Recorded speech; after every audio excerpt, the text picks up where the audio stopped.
Hello বন্ধুরা, আশা করি ভালোই আছেন। সাথে কিচেনের আরও একটি ভিডিওতে আপনাদের স্বাগতম। আমার আজকের রেসিপি চিলি সয়াবিন।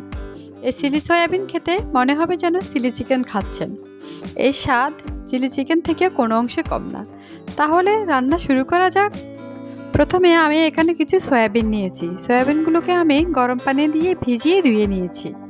এখন এতে দিয়ে দিব হাফ চামচ আদা বাটা, হাফ চামচ রসুন বাটা, হাফ চামচ গোলমরিচের গুঁড়ো, 2 চামচ কর্নফ্লাওয়ার,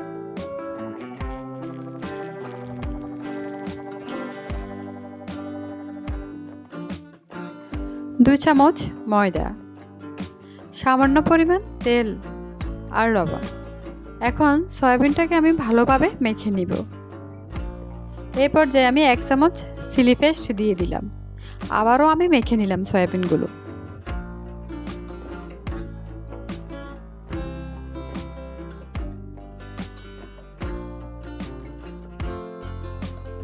কড়াইতে দিয়ে দিলাম পরিমাণ মতো তেল। এখন সয়াবিনগুলোকে আমি ভেজে নিব।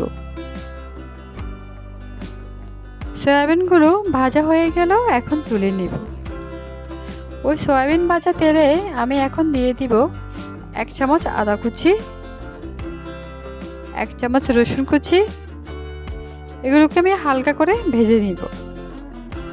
এগুলো হালকা ভাজা হলে এতে আমি দিয়ে দিব চিলি পেস্ট। আরও দিয়ে দিলাম কেটে রাখা ক্যাপসিকাম, পেঁয়াজ ও কিছু কাঁচামরিচ ফালি করা। এখন দিয়ে দিব 1 চামচ লবণ, 4 চামচের মতো টমেটো সস, 1 চামচ গোলমরিচের গুঁড়ো, 1 চামচ সয়া সস। এখন এতে দিয়ে দিব আমি ভেজে রাখা সয়াবিনগুলো। কিছুক্ষণ আমি সব কিছু নেড়ে ছেড়ে নিব।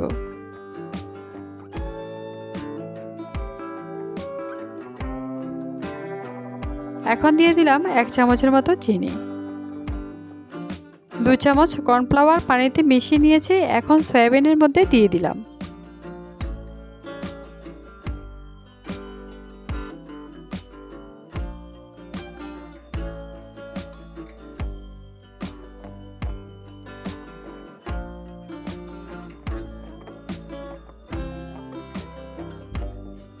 কিছু রান্না করার পরে রান্না আমার হয়ে এসেছে। এখন ধনেপাতা দিয়ে নামিয়ে নিব। দেখুন বন্ধুরা, দেখে জিভে জল চলে আসবে। এটি দেখতে যেমন সুন্দর, খেতেও ভীষণ মজা। আপনারা একবার হলেও এটি ট্রাই করে দেখবেন। এরকম নতুন নতুন রেসিপি পেতে আমার চ্যানেলটি সাবস্ক্রাইব করে বেল বাটন অন করে দিবেন ও লাইক শেয়ার করবেন।